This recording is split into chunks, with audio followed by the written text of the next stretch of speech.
মজলুম নেতা তারেক রহমান ঘোষিত সমগ্র বাংলাদেশে সাধারণ মানুষদেরকে নিয়ে ইফতার করার ধারাবাহিকতা আজকে বাঁশখালী পৌরসভা বিএনপি অঙ্গ সহযোগী সংগঠনের এই বিশাল গণ ইফতার দোয়া মাহফিল এবং জনসমুদ্রে সম্মানিত সভাপতি, উপস্থিত সম্মানিত নেতৃবৃন্দ, বিভিন্ন ইউনিয়ন থেকে আগত নেতৃবৃন্দ, সম্মানিত ওলামায়ে কেরাম, পৌরসভা বিএনপি অঙ্গ দলের নেতৃবৃন্দ, বাঁশখালী পৌর এলাকায় বিভিন্ন সরকারি অফিস আদালতের কর্মকর্তা কর্মচারী বৃন্দ, এই পৌরসভা সদরে বিভিন্ন মার্কেটের দোকানের ব্যবসায়ী ভাইরা, কর্মচারী ভাইরা,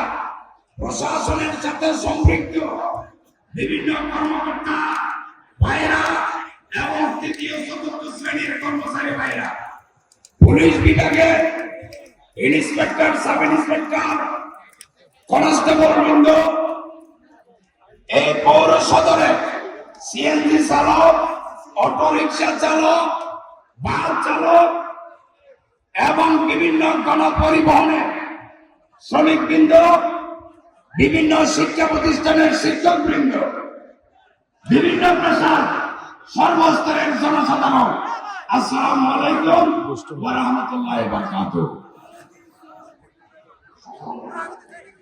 প্রেসিডেন্ট জিয়াউর রহমানও জনগণকে সাথে নিয়ে রাজনীতি করার নির্দেশ দিচ্ছেন।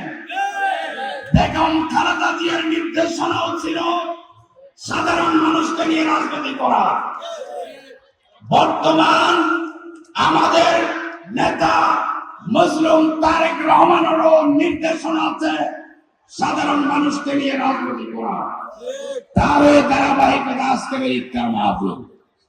প্রিয় ভাইরা, এখানে আপনাদের মনে অনেক ক্ষোভ আছে, দুঃখ আছে। আমরা জানি আপনাদের উপর 17-18 বছর নির্যাতন চলেছে। নির্মম নিষ্ঠুর নির্যাতনে আপনারা নিষ্পেষিত ছিলেন।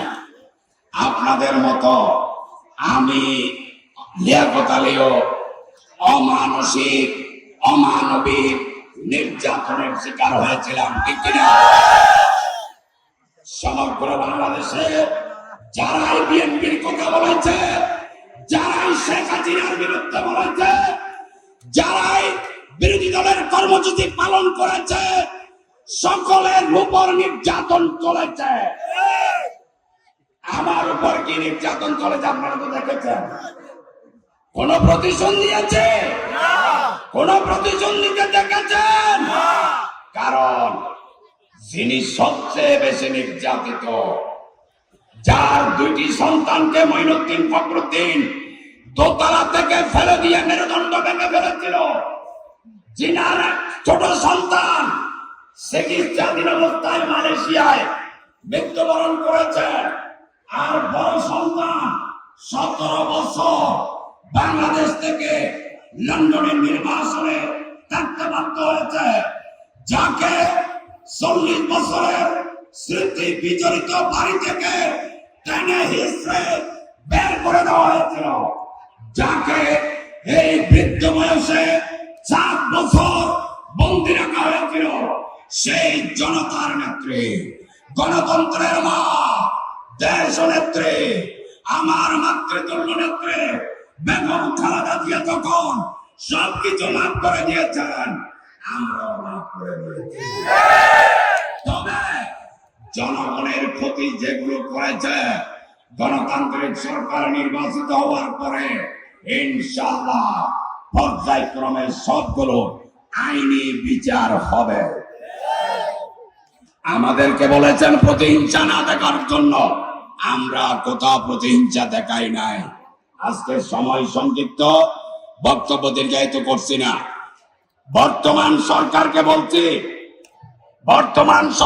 বলছি, সরকার বাহাদুর, ফিলিস্তিনে মুসলমানের উপর নির্যাতন চলছে, এখনো পর্যন্ত বাংলাদেশ সরকার কোন প্রকার হুঙ্কার দেয় নাই। তীব্র নিন্দা জানাচ্ছি। আমরা আশা করছি আমাদের দেশের সরকার ইসরায়েলের বিরুদ্ধে অবশ্যই একটি বিবৃতি প্রদান করবে। সাথে সাথে সমগ্র পৃথিবীর মুসলিম নেতাদের প্রতি আহ্বান জানাচ্ছি, মুসলিম বিশ্বের 200 কোটি মানুষকে যদি আপনারা একত্রিত করতে না পারেন, আপনারা মুসলিম বিশ্বের দায়িত্ব ছেড়ে দিন। বিশ্বের মুসলমান সমগ্র মুসলমানদেরকে ঐক্যবদ্ধ করার মতো একজন নেতা অচিরেই নির্বাচিত করবে ইনশাআল্লাহ।